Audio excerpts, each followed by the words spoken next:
Nearly 2 years ago, Air France Flight 447 mysteriously crashed in the Atlantic, killing 228 people. Now, with the flight recorders finally recovered from the ocean floor, we know more about what happened in the final harrowing moments of that Rio to Paris flight. Here's Nancy Cordes. The plane's black boxes reveal that the Air France pilots, faced with conflicting speed readings, didn't know whether to speed up or slow down. At 11:10 p.m., the Airbus A330 was heading into a powerful storm 700 miles off the coast of Brazil when the autopilot disengaged and the plane began to roll to the right. The cockpit displays showed inconsistent speed readings, a sign that the external speed sensors, called pitot tubes, were malfunctioning or perhaps had iced over. "I have the controls," called one of the plane's two co-pilots.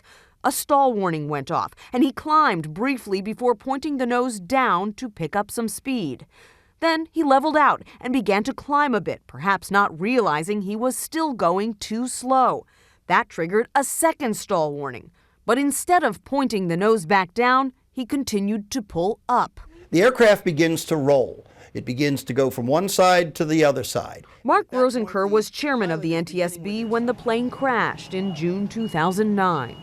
What we've seen in this cockpit voice recorder is two pilots extremely confused about what's happening on their flight deck, what's happening to their instrumentation. It was now a minute and a half into the crisis, and the captain, who had been on a scheduled rest break, made it back into the cockpit. 20 seconds later, the co-pilot flying the plane said, "I don't have any more indications," most likely referring to speed readings. "We have no valid indications," confirmed the other co-pilot. As it pitched and rolled, the plane slowed even more and stalled, falling from 5 miles up for 3.5 minutes at a rate of 10,000 feet per minute, slamming belly first into the Atlantic. What would those 3.5 minutes have been like for the pilots and for the passengers? Horrific is the only way to describe it. The aircraft was rolling. The aircraft was descending at a high rate of speed, tremendous G-force. It was horrific.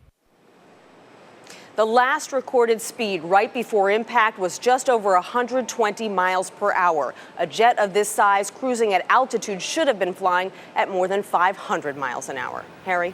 Nancy, are officials in Brazil assigning blame?